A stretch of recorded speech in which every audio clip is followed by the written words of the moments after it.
मटकी देख रहे हैं आप? इसमें जल रखा जाता है, जल जो शुद्ध रहता है, शीतल रहता है, जल जो प्यास बुझाता है। पर सोचिए, यदि इस मटकी की माटी ठीक ना हो, यदि इसे भली प्रकार रौंदा ना गया, आकार देकर इसे अग्नि पर ठीक से पकाया ना गया हो, तो क्या होगा?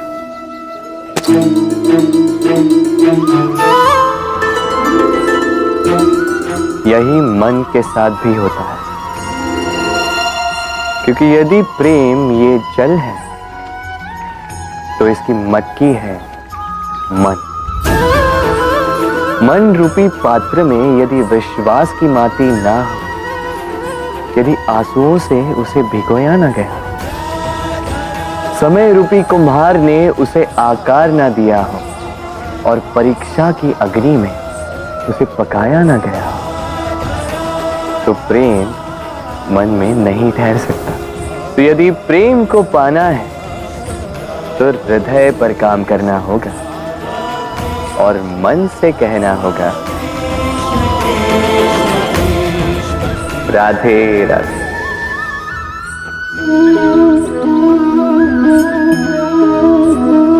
मेरे आसपास ये वृक्ष, ये पौधे, ये पुष्प देख रहे हैं आप? है ना सुंदर? क्योंकि आपने इन्हें देखा है। इसी प्रकार जब प्रेम की बात आती है, लोग किसी का मुख स्मरण कर लेते हैं। ऐसी आंखें, वैसी मुस्कान, तिरछी भ्रूकुटी, घने केश, पर क्या यही प्रेम का अस्तित्व है? नहीं, ये उस शरीर का अस्तित्व है जिसे हमारी आंखों ने देखा और हमने स्वीकार कर लिया। परंतु प्रेम भिन्न है। प्रेम उस वायु की भांति है जो हमें दिखाई नहीं देती, किंतु वही हमें जीवन देता है। संसार किसी स्त्री को कुरूप कह सकता है, क्योंकि वो उसे अपनी तन की आंखों से देखता है, परंतु संतान उसी माता को संसार में सबसे सुंदर समझती है, क्योंकि वो भाव से जुड़े। तन की आंखों से देखोगे तो वैसे भी पहचान नहीं पाओगे जैसे राधा मुझे पहचान नहीं पाई। इसलिए यदि प्रेम को समझना है तो मन की आंखें खोलो और प्रेम से कहो, राधे राधे।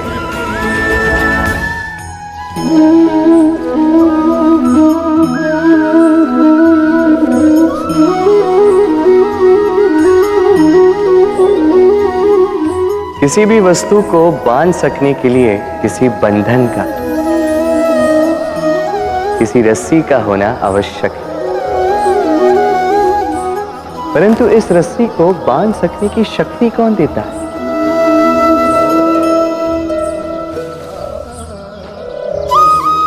वो धागे जिनसे जुटकर ये रस्सी बनी। अब बताइए, प्रेम को किस रस्सी से स्वयं तक बांधेंगे आप?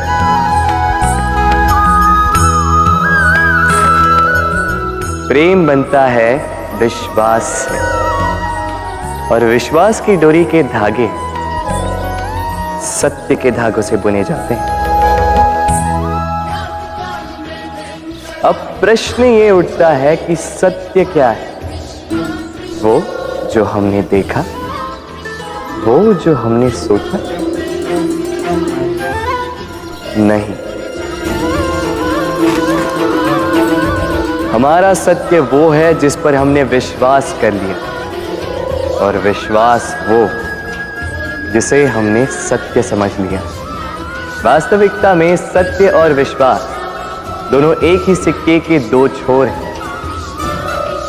जहां सत्य नहीं, वहां विश्वास की नींव नहीं, और जहां विश्वास नहीं, वहां सत्य अपना धरातल खो देता है। तो यदि किसी का सत्य जानना है तो विश्वास कीजिए, प्रेम का धरातल बन जाएगा। और मन प्रसन्न होकर बोलेगा, राधे राधे।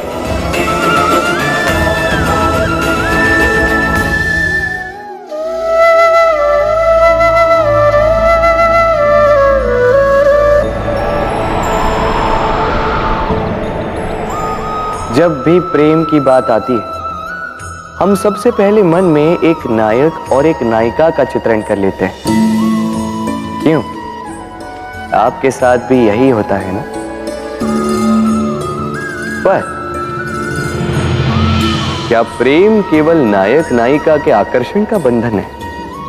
नहीं, प्रेम तो परिवार से हो सकता है, माता पिता भाई बहन से हो सकता है, सखा मित्रों से हो सकता है, देश और जन्मभूमि के लिए हो सकता है, मानवता के लिए हो सकता है, किसी कला के लिए हो सकता है, इस प्रकृति के लिए हो सकता है। पर प्रेम कभी उस पन्ने पर लिखा ही नहीं जा सकता जिस पर पहले ही बहुत कुछ लिखा, जैसे एक भरी मटकी में और पानी आ ही नहीं सकता। तो यदि प्रेम को पाना है तो मन को खाली करना होगा, अपनी इच्छाएं, अपना सुख सब त्याग कर समर्पण करना होगा, अपने मन से व्यापार हटा दो, तभी प्यार मिलेगा और मन प्रसन्न होकर बोलेगा, राधे राधे। प्रेम प्रेम विधाता की सबसे सुंदर कृति, परंतु हर कृति को संभालना पड़ता है। अब इसी मूर्ति को देख लीजिए, जब कलाकार ने इसे रचा तब ये बहुत सुंदर थी, परंतु इसके पश्चात इसे संभाला नहीं गया। इसके स्वामी ने इसके देखभाल का कर्तव्य ठीक से नहीं निभाया और अब ये मूर्ति असुंदर लगने लगी। इसी प्रकार केवल कह देने से प्रेम नहीं हो जाता। इसके लिए आपको अपने कर्तव्यों को पूर्ण करना होगा। तो देश की रक्षा, परिवार और संबंधियों की सुरक्षा, संतान को संस्कार, जीवन साथी का आभार, ये कर्तव्य जब तक नहीं निभाओगे प्रेम से दूर होते जाओगे। तो यदि प्रेम का अमृत पाना है तो कर्तव्य की अंजलि बनानी होगी और मन से कहना होगा, राधे राधे। प्रेम संसार का सबसे पवित्र बंधन है, पर सच पूछो तो ये बंधन से मुक्ति है, स्वतंत्रता है।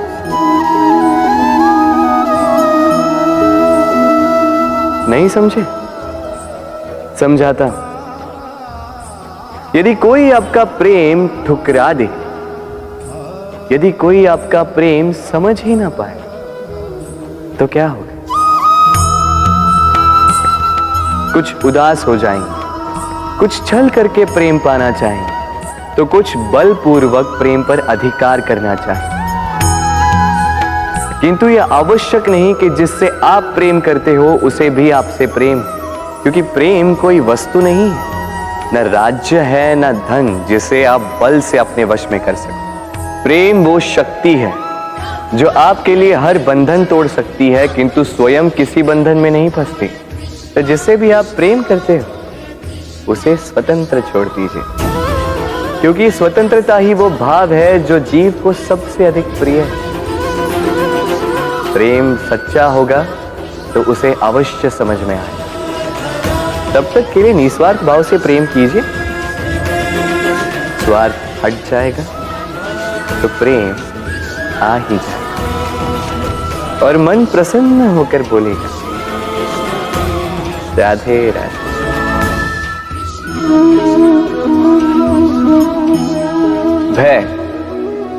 भय सबको होता है, चाहे वो पशु हो, पक्षी हो या मनुष्य। वास्तविकता में मनुष्य भय को अपने साथ लेके ही जन्म लेता है। तो इस भय कैसा? यदि भय बुरा भाव होता तो क्या इसे हम अपने साथ लेके जन्म लेते हैं? वास्तविकता में भय हमें आगे बढ़ने के लिए प्रेरित करता है। अब देखिए, जीवन जाने का भय आपसे स्वयं की सुरक्षा करवाने का प्रयास करता है। अपमान का भय सदाचार की ओर बढ़ाता है। किसी प्रिय को खो देने का भय उसके लिए कर्तव्य पालन करने को प्रेरित करता है। किंतु ये भय बुरा तब हो जाता है जब आप इसे अपने ऊपर हावी हो जाने देते हैं, इसके लिए कुछ प्रयास नहीं कर पाते। इसलिए यदि इस भय को उपयोग में लाना है, आपको स्वयं इस भय के ऊपर हावी हो जाना होगा। तो तोड़ दीजिए भय की सीमाएं। अपनी आत्मा को छोड़ के किसी और के समक्ष सर मत झुकाइए और स्मरण रखिए, जब अंधकार से डरना छोड़ दोगे तभी दीपक बनकर प्रकाश दे पाओगे। राधे राधे।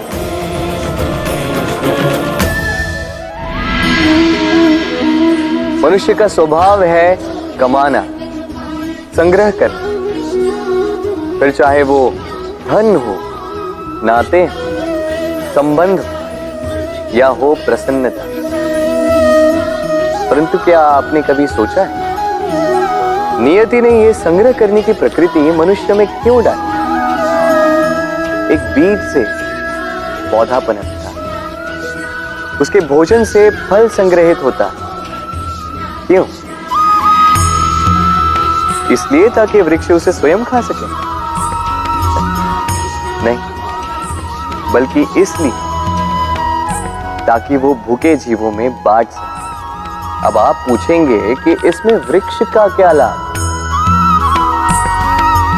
लाभ है, क्योंकि जो बांटता है वो मिटता नहीं।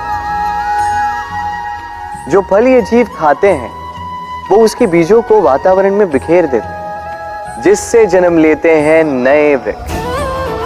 उसकी जाति, उसका गुण, उसकी मिठास अमर हो जाती। इसलिए स्मरण रखिएगा, अमीर होने के लिए एक एक क्षण संग्रह करना पड़ता है, किंतु अमर बनने के लिए एक एक कण बांटना पड़ता है। राधे राधे। संसार में सबसे बड़ी शक्ति क्या है? अब आप में से कुछ कहेंगे शस्त्र की, कुछ कहेंगे शास्त्र की, कोई कहेगा बुद्धि की, तो कोई कहेगा बल की। किंतु ये सब अधूरे हैं।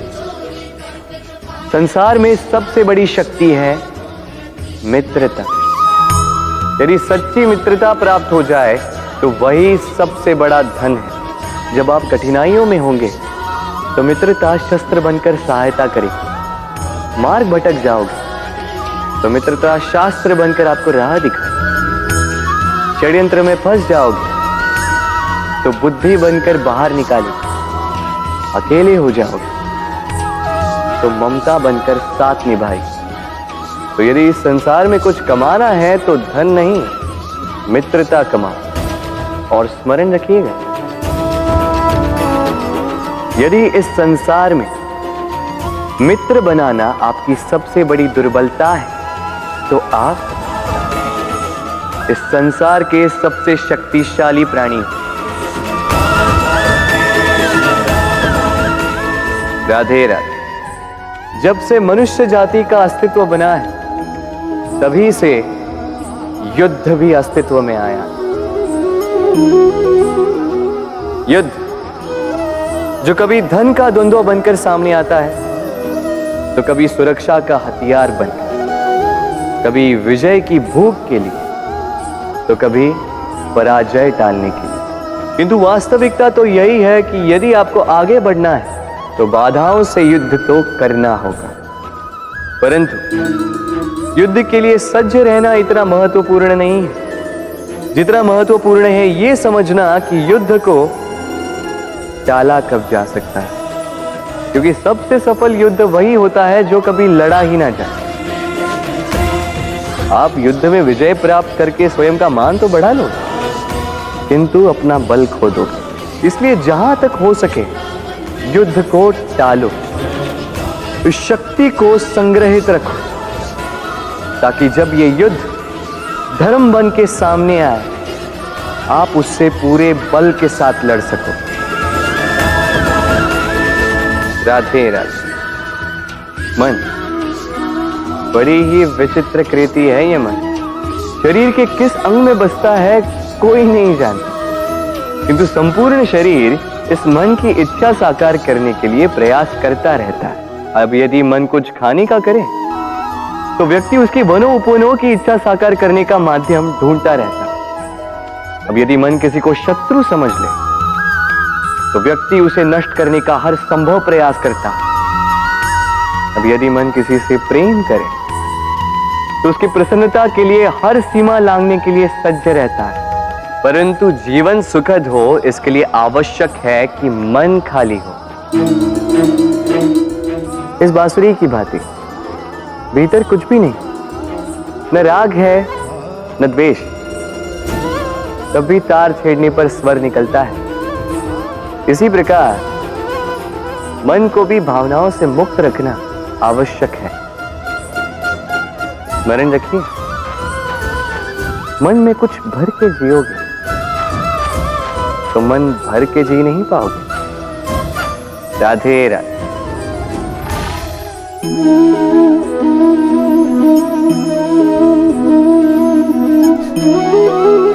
कितना सुंदर प्रतिबिंब है। इसका कारण क्या है? मेरा रूप सुंदर है या ये जल स्वच्छ है? नहीं, ये जल स्थिर है, शांत है।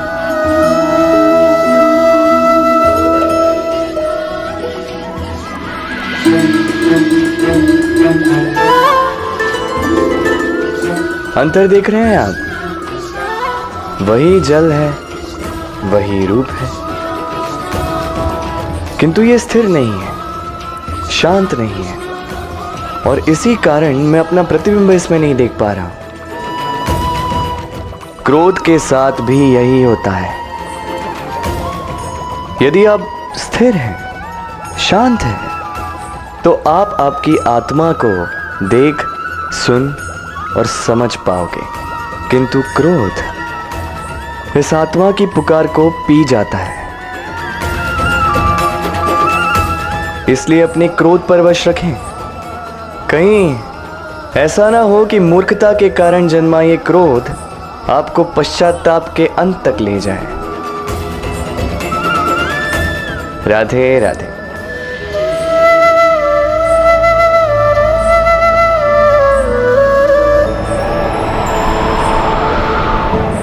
एक पिता के लिए उसकी संतान उसका गर्व है, उसका अहंकार है, और संतान के लिए उसके पिता उसका आदर्श, उसकी प्रेरणा।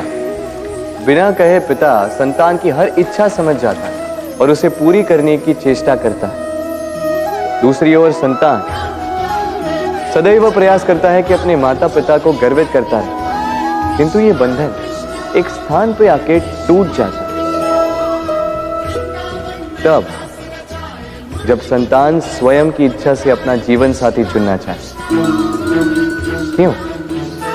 कारण है संवाद की कमी। जब बात आती है संतान के विवाह की, तो माता पिता सोचते हैं कि इसमें संतान से क्या पूछना, हम उसके लिए कुछ अनुचित तो चाहेंगे नहीं। और संतान का यह मानना होता है कि उसका भविष्य चुनना उसका अधिकार। दोनों आपस में दुखी रहते हैं, किंतु बात कोई नहीं करता।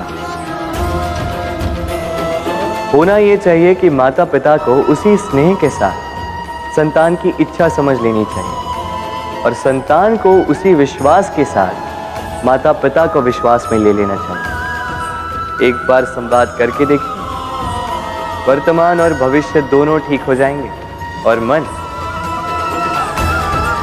प्रसन्न होकर बोले राधे राधे। हम में ऐसा कोई नहीं होगा जिसने वृक्षों को ना देखा, वृक्षों पे इन पक्षियों को ना देखा, इनके घोंसलों को ना देखा। इन पक्षियों को अपने छोटे छोटे बच्चों को भोजन कराते ना देखा। संसार का सबसे ममत्व वाला दृश्य होता है। चिड़िया दूर से अपने चोंच में दाना भरकर लाती, स्वयं भोजन करने में असक्षम संतान की चोंच में डालती, स्वयं भूखी रहती, निस्वार्थ निश्चलता से। और जब संतान के पंख निकल आते हैं, वो उसे उड़ना सिखाती और उसके पश्चात उसे स्वतंत्र कर देती है अपना जीवन जीने के लिए, इस आकाश में उड़ान भरने के लिए। और हम मनुष्य क्या करते हैं? जिस संतान को हम पंछी की भांति पालते हैं, उसके पंख निकलते ही हम उसे बांध देते हैं, ये सोच के कि कहीं वो दूर उड़कर न चली जाए। ऐसा नहीं कि इस स्थिति में माता पिता को संतान से प्रेम नहीं है, अवश्य, किंतु इसमें प्रेम पर मोह भारी पड़ जाता है, जो स्वयं अपने और संतान के भविष्य के बीच में बाधा बन जाता है। हम ये भूल जाते हैं कि हम केवल जन्मदाता हैं, भाग्य विधाता नहीं। तो जब प्रेम में मोह आ जाए तो वो प्रेम नहीं, स्वार्थ बन जाता है। इसलिए प्रेम को पास रखिए और मोह को दूर, क्योंकि जिससे प्रेम करते हैं उसका विकास नहीं रोका करते। राधे राधे। देखिए